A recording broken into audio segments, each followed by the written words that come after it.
Hello, welcome back to my channel. It's Maggie here.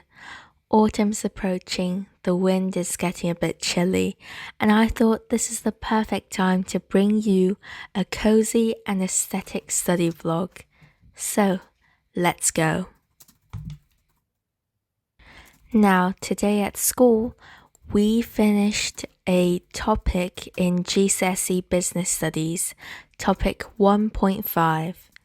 And every time after I finish a topic in any subject, what I like to do is to write up notes. Now, even though I don't have a topic test for 1.5, I do find it to be still very useful to take notes for it. However, is taking notes compulsory? Absolutely not, especially if you have one of these CGP books. The CGP book basically already breaks up the specification for you, so you don't really need to retype everything. However, the reason that I retype it is because I find that when I type, things are solidified into my mind. Also, there are things that on the specification or on the CGP book that I already know. For example, exchange rates. I already know what they are, so I don't really need to type it up and remember it again, which is why in my typed up notes, I don't have a lot of the definitions because I already know them, so I wouldn't necessarily waste time trying to remember these. For those Year 10 students who are just beginning their GCSE business, or those Year 9 students who don't really know what GCSE business is, you basically have to learn about business structures. You learn about the things that involve around business, such as the marketing mix and etc. And you basically do practice questions on them, such as writing a large essay about the advantage and disadvantage. And this is when the CGP book really comes in handy. And these are my typed up notes. I have what each things are, what type of stakeholders they are. I have the knock-on effects of each thing, which is something that you definitely need to know for business studies. Otherwise, you can't get a grade 9 or grade 8 even. Now, this topic is actually quite long, so I was quite happy to be finished with it. However, the work today is still not done. I'm taking part in the Maths Olympiad for girls, and it is incredibly hard and stressful to do. Now, me taking part in the Maths Olympiad for girls doesn't necessarily mean that I just want to do this challenge just because maybe it looks good on an application form. And I'm not denying that it definitely does look good if you achieved a certificate of distinction. However, me currently in year 11, I'm currently at a disadvantage when doing these challenges as I haven't started my A-levels and don't really know how to answer and back up my hypothesis, etc. However, does that deter me from doing these? No, because I enjoy maths. Now, the people who are taking the Maths Olympiads, I would say there are generally two types. The first type is people who are genuinely incredibly smart at doing maths. The second type is people who have a enthusiastic passion for it.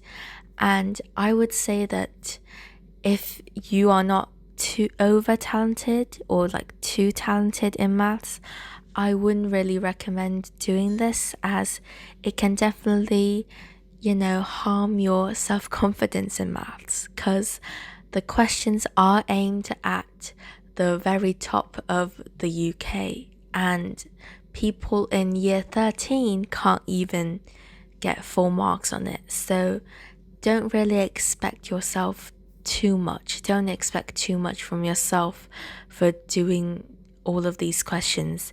it's okay to even not get one of them right.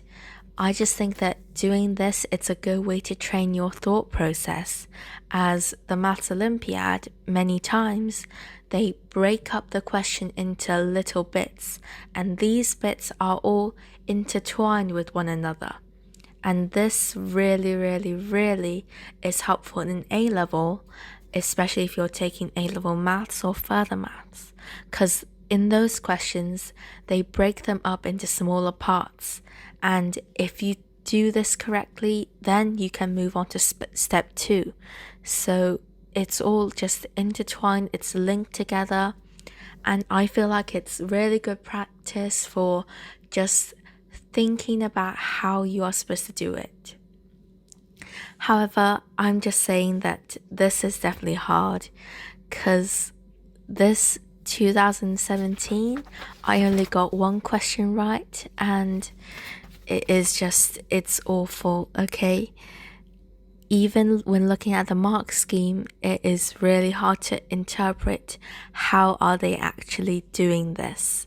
So I really do applaud anyone who is actually doing this with me. And, Maths Olympiad, it's phenomenal. You're doing great. And I just want to say that good luck with your actual exam, sitting in a hall for 2 hours doing maths.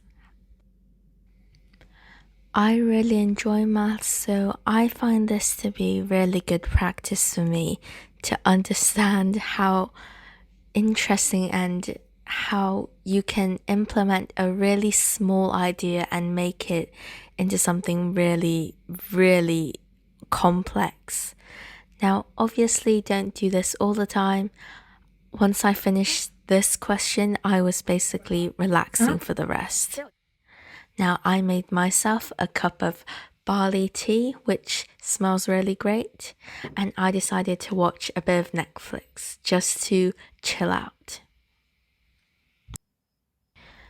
If you have watched my previous video of revealing my mock results, I didn't do incredibly well in English, and one thing that I feel like I could have done better is read more, because I do find that reading is really helpful in terms of vocabulary and all of these, sophisticated words and the structure in general.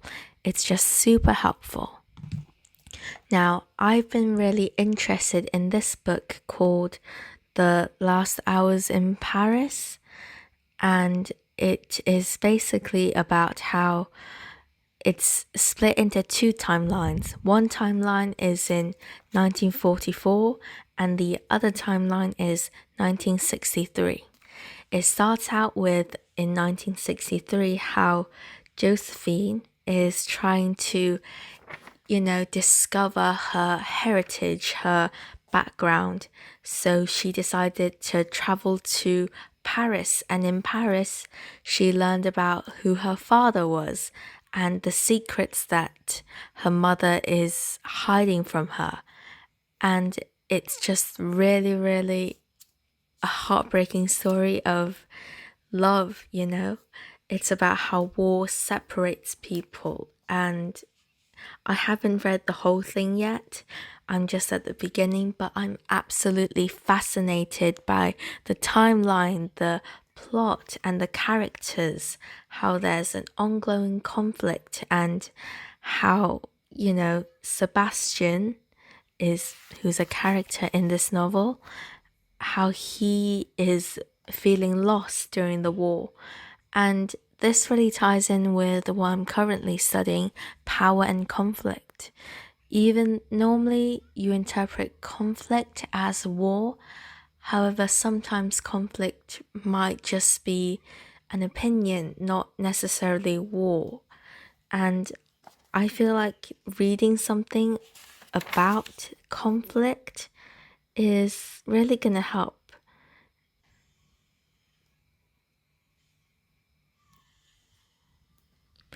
And this will be the end of the cozy vlog. I hope you enjoyed, and thank you for watching.